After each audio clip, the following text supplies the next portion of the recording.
Assalamualaikum warahmatullahi wabarakatuh. Perkenalkan, nama saya Widiana Masa Fitri dengan NIM 2105398 dengan dosen pengampu Dr. Yul Hendry SPD MPDE. Baik, di sini saya akan menjelaskan mengenai sumber daya manusia, yaitu pendidikan dan kesehatan dalam pembangunan ekonomi. Baik, yang pertama yaitu arti penting pendidikan dan kesehatan. Sumber daya manusia ini merupakan sebuah modal yang melekat asli pada diri manusia, tidak seperti modal yang sifatnya eksternal. Sehingga, pendidikan dan kesehatan bisa dipandang sebagai komponen pertumbuhan dan pembangunan yang vital, karena menyangkut hal yang melekat pada diri manusia itu sendiri. Pendidikan memainkan peran penting untuk meningkatkan kemampuan suatu negara berkembang dalam menyerap teknologi modern dan mengembangkan kapasitas bagi terwujudnya pertumbuhan dan membangun berkelanjutan. Sedangkan kesehatan merupakan prasyarat bagi peningkatan produktivitas dan pendidikan yang berhasil juga bergantung pada kesehatan yang memadai. Yang pertama yaitu pendidikan dan kesehatan sebagai investasi gabungan bagi pembangunan. Semakin besar modal kesehatan dapat meningkatkan pengembalian atas investasi di bidang pendidikan. Karena semakin sehat manusia, maka partisipasi kesadaran pendidikan akan semakin tinggi, sehingga akan meningkatkan investasi di bidang yang terus berkembang, dikarenakan adanya partisipasi yang tinggi dalam pendidikan. Semakin besar modal pendidikan dapat meningkatkan pengembalian atas investasi di bidang kesehatan, karena pendidikan identik dengan peningkatan keahlian, sehingga semakin tinggi investasi di bidang pendidikan akan menyebabkan pekerja akan mempunyai kemampuan yang lebih, sehingga akan meningkatkan taraf kesehatan yang baik yang bisa meningkatkan investasi di bidang kesehatan. Yang kedua, peningkatan kesehatan dan pendidikan. Tingginya pendapatan secara logika akan bisa meningkatkan tingkat pendidikan dan kesehatan pada seseorang tersebut. Tetapi, ada banyak yang membuktikan bahwa peningkatan pendapatan pada kesehatan ataupun pendidikan tidak akan meningkat. Hal ini dikarenakan banyak pendapatan tambahan digunakan untuk konsumsi selain makanan yang bernutrisi dan pendidikan. Maka pendidikan dan kesehatan haruslah menjadi fokus utama dari pembangunan. Selanjutnya, berinvestasi dalam pendidikan dan kesehatan, pendekatan modal manusia. Modal manusia ini meliputi pendidikan, kesehatan, dan kapasitas manusia lainnya, yang jika ditingkatkan dapat meningkatkan produktivitas. Peningkatan pada faktor-faktor tersebut akan membuat modal manusia yang melekat pada dirinya semakin tinggi. Tetapi, peningkatan tersebut tidak berarti pasti menguntungkan, tapi juga bisa membawa trade-off atau masalah bagi manusia itu sendiri. Dampak investasi modal manusia di negara-negara berkembang sangat besar. Hal ini menunjukkan bahwa tingkat pendapatan bervariasi dalam siklus hidup orang-orang dengan tingkat pendidikan lebih tinggi, memulai pekerjaan penuh waktu pada usia lebih tua. Tetapi, pendapatan mereka dengan cepat melampaui mereka yang bekerja lebih awal. Selanjutnya, kita akan membahas mengenai sistem pendidikan dan pembangunan. Yang pertama, hubungan antara kesempatan kerja dan permintaan akan pendidikan, yaitu tingkat pendidikan yang diperoleh seseorang meskipun banyak dipengaruhi banyak faktor. Namun, secara umum hampir sama halnya dengan permintaan dan penawaran pada pasar komoditas dan jasa.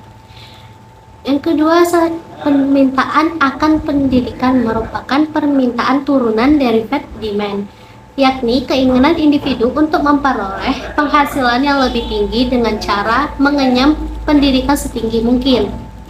Yang kedua yaitu dari segi permintaan ada dua prinsip yang mempengaruhinya, yaitu yang pertama, harapan bagi seorang pelajar yang lebih berpendidikan untuk mendapatkan pekerjaan dan menghasilkan pendapatan lebih besar di masa depan atau manfaat pribadi. Yang kedua, biaya pendidikan yang harus ditanggung baik biaya langsung maupun tidak langsung. Selanjutnya dari segi penawaran. Yang pertama, kuantitas penawaran akan pendidikan seringkali dipengaruhi oleh kepentingan-kepentingan politik yang tidak ada kaitannya dengan pendidikan. Pada akhirnya, tingkat penawaran akan pendidikan sangat dipengaruhi oleh kemampuan pemerintah menyediakan fasilitas untuk pendidikan, karena adanya kendala alokasi anggaran yang dimiliki pemerintah untuk pendidikan. Selanjutnya, pendidikan, produktivitas, dan kesehatan. Produktivitas ini yaitu orang yang sehat akan memperoleh upah lebih tinggi. Jika seseorang sehat, maka tingkat produktivitasnya bisa sempurna. Lebih tinggi produktivitasnya memungkinkan mereka untuk mendapatkan upah yang lebih baik. Kesehatan dan nutrisi mempengaruhi lapangan kerja, produktivitas, dan upah. Kebijakan sistem kesehatan merupakan semua aktivitas yang tujuan utamanya meningkatkan, memulihkan, dan mempertahankan kesehatan. Adapun 5 indikator kinerja untuk mengukur sistem kesehatan. Yang pertama, tingkat kesehatan hidup penduduk secara menyeluruh. Yang kedua, ketimpangan kesehatan dalam populasi. Yang ketiga, tanggapan sistem kesehatan. Keempat, distribusi tanggapan di dalam populasi. Yang kelima, tingkat distribusi atau keadilan dari biaya sistem kesehatan di dalam populasi. Pelaksanaan program kesehatan masyarakat secara formal telah melakukan peran penting di negara berkembang. Akan tetapi, kebijakan ini sering menguntungkan para orang-orang kaya dan memiliki koneksi yang baik. Seringkali juga disalahgunakan untuk kepentingan kelompok tertentu. Jika kebijakan sistem kesehatan dapat berjalan dengan baik dan tepat sasaran, maka pembangunan ekonomi bisa berjalan dengan baik seiring dengan kebijakan yang tepat sasaran. Secara umum, pelayanan kesehatan sudah cukup baik, masyarakat sudah lebih sehat, tetapi kondisi tersebut belum optimal. Hal ini terlihat dari masih adanya kesenjangan status kesehatan antar wilayah, perkotaan, pedesaan, dan daerah terpencil, termasuk antar kelompok masyarakat yang miskin dengan kaya. Menurut Menkes, tantangan dalam mewujudkan masyarakat sehat saat ini bertambah berat dengan meningkatnya penyakit-penyakit baru yang lama, seperti flu burung, demam berdarah, HIV/AIDS, dan penyakit tidak menular lainnya. Serta masih banyak kalangan masyarakat yang belum menerapkan perilaku hidup bersih dan sehat. Selain itu, adanya bencana alam seperti banjir, gempa bumi yang mengakibatkan kematian dan cedera berakibat meningkatnya angka kesakitan penduduk sehingga menambah beban bagi pelayanan kesehatan. Menkes menambahkan, pembangunan kesehatan yang dilaksanakan saat ini mengacu pada Undang-Undang Nomor 17 Tahun 2007 tentang Rencana Pembangunan Jangka Panjang Nasional atau RPJPN tahun 2005 sampai 2025 dengan memberikan perhatian khusus pada penduduk rentan, yaitu ibu, bayi, dan anak usia lanjut dan keluarga miskin. Selanjutnya, kesenjangan gender, diskriminasi dalam pendidikan dan kesehatan. Pendidikan dan gender di kebanyakan negara berkembang, perempuan muda menerima pendidikan yang lebih sedikit dibandingkan dengan laki-laki muda. Sebagian besar, orang yang buta aksara dan yang tidak bersekolah di negara-negara berkembang adalah perempuan. Kesenjangan gender dalam pendidikan yang sangat besar terjadi di negara-negara yang kurang berkembang di Afrika, dengan tingkat melek aksara perempuannya kurang dari setengah tingkat. Di hampir semua negara berpendapatan rendah dan banyak negara berpendapatan menengah, mahasiswa perempuan menjadi minoritas, ada kalanya bahkan minoritas berjumlah kecil. Bukti empiris menunjukkan bahwa diskriminasi pendidikan terhadap perempuan selain menghambat pembangunan ekonomi, juga memperbesar ketimpangan sosial. Upaya untuk memperkecil kesenjangan gender dalam kaum perempuan merupakan tonggak Millennium Development Goal secara ekonomi diinginkan karena sedikitnya 3 alasan berikut. Yang pertama, di hampir semua negara berkembang, tingkat pengembalian atas pendidikan perempuan lebih tinggi daripada laki-laki. Yang kedua, peningkatan pendidikan perempuan tidak hanya mempertinggi produktivitas mereka di tempat kerja, tetapi juga menghasilkan partisipasi angkatan kerja yang lebih besar. Penundaan pernikahan, penurunan tingkat fertilitas, serta peningkatan dan asupan nutrisi anak sehingga akan memberikan manfaat bagi generasi berikutnya. Ketiga, karena perempuan memikul beban kemiskinan yang lebih berat, setiap peningkatan peran dan status mereka secara signifikan melalui pendidikan dapat menimbulkan dampak penting terhadap usaha keluar dari lingkungan setan, kemiskinan, dan pendidikan yang tidak memadai. Kesehatan dan gender, anak-anak perempuan juga mengalami diskriminasi dan dalam perawatan kesehatan di banyak negara berkembang. Sebagai contoh, di Asia Selatan, sejumlah studi menunjukkan bahwa keluarga jauh lebih mungkin membawa anak laki-laki yang sakit ke pusat pelayanan kesehatan dibandingkan dengan anak perempuan. Perempuan juga seringkali mengalami penyangkalan hak reproduksi, baik secara legal maupun ilegal. Umumnya, pengeluaran bagi keperluan kesehatan seringkali jauh lebih besar bagi laki-laki daripada bagi perempuan. Selain itu, di banyak negara seperti Nigeria, pengambilan keputusan perawatan kesehatan yang memengaruhi istri seringkali diputuskan oleh suami. Selanjutnya, sistem pendidikan dan pembangunan. Banyak literatur dan diskusi publik mengenai pendidikan dan pembangunan ekonomi, terutama pendidikan dan kesempatan kerja. Hal tersebut melibatkan dua proses ekonomi mendasar, yaitu pertama, interaksi antara permintaan bermotif ekonomi dan respon penawaran bermotif politik dalam menentukan jumlah sekolah itu dan apa jenis pelajaran yang mereka terima.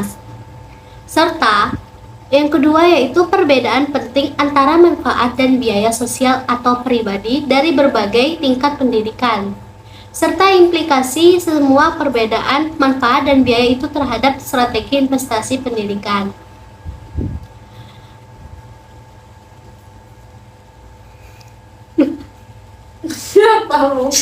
Selanjutnya, ekonomi politik penawaran dan permintaan pendidikan, hubungan antara penempatan kerja dan permintaan atas pendidikan. Tingkat pendidikan yang diperoleh seseorang meskipun dipengaruhi oleh banyak faktor non-pasar, secara umum dapat dipandang sebagai hasil yang ditentukan oleh kekuatan permintaan dan penawaran seperti komoditas dan jasa lainnya. Pada sisi permintaan, dua faktor utama yang mempengaruhi tingkat pendidikan yang diinginkan adalah prospek pelajar yang lebih berpendidikan untuk menghasilkan pendapatan lebih besar melalui pendidikan, langsung maupun tidak langsung, yang harus ditanggung oleh orang peserta didik atau keluarganya. Permintaan turun adalah permintaan atas suatu barang yang muncul secara tidak langsung dari permintaan atas barang lainnya. Permintaan atas tingkat pendidikan yang cukup bagi seseorang untuk memperoleh pekerjaan sektor modern tampaknya berkaitan dengan atau pendapatan, probabilitas, biaya langsung pendidikan, dan biaya tidak langsung atau biaya opportunities pendidikan. Manfaat sosial pendidikan adalah manfaat yang diperoleh dari orang-orang berpendidikan, mencakup juga manfaat yang diperoleh orang lain atau bahkan masyarakat secara keseluruhan, seperti manfaat lebih banyaknya tenaga kerja dan warga masyarakat yang melek aksara. Sertifikasi pendidikan adalah fenomena yang menunjukkan bahwa pekerjaan-pekerjaan tertentu masyarakat tingkat pendidikan tertentu. Selanjutnya yaitu manfaat dan biaya sosial versus manfaat dan biaya pribadi. Biaya sosial pendidikan ini merupakan biaya yang ditanggung individu dan masyarakat dari keputusan pendidikan secara pribadi. Mencakup juga subsidi pemerintah untuk pendidikan. Biaya pribadi ini adalah biaya yang ditanggung setiap unit ekonomi individual. Semakin lebarnya kesenjangan antara biaya sosial dan biaya pribadi, bahkan menimbulkan dorongan permintaan lebih besar terhadap pendidikan tinggi dibandingkan dengan tingkat-tingkat pendidikan yang lebih rendah. Untuk memaksimalkan selisih antara manfaat dan biaya yang diharapkan, strategi optimal yang perlu dilakukan peserta didik adalah mendapatkan pendidikan setinggi mungkin. Pada umumnya, masalah manfaat biaya sosial versus pribadi terjadi karena adanya intervensi kebijakan publik dan swasta yang tidak tepat terkait dengan selisih upah, selektivitas pendidikan, dan penetapan harga layanan pendidikan. Selanjutnya yaitu pendidikan, ketimpangan, dan kemiskinan.